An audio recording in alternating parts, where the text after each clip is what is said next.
మనుషులు దేనికోసమైనా ప్రభువుని నమ్ముకుంటే అది దొరకగానే ఇంక ప్రభుని వదిలేస్తారు.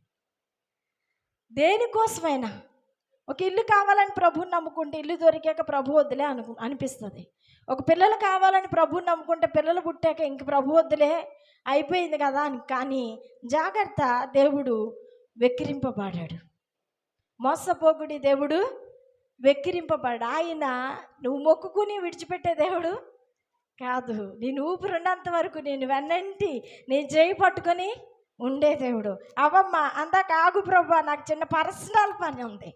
ఏం పని ఉంది? పర్సనల్ జాబ్, పర్సనల్ పని ఉందని చెట్టు కిందకి వెళ్ళి కోస్తుంటే అక్కడే ఉన్నాడంట ఆయన. పాపం ఎవరు చెప్పండి? ఆ చెట్టుని పుట్టించిన వాడు, ఆ చెట్టు దగ్గరికి వెళ్ళొద్దన్నవాడు, ఆ పండు తినొద్దన్నవాడు ఆ చెట్టు దగ్గరే ఉండి అలాగ చూస్తున్నాడంట. అని చేయబట్టు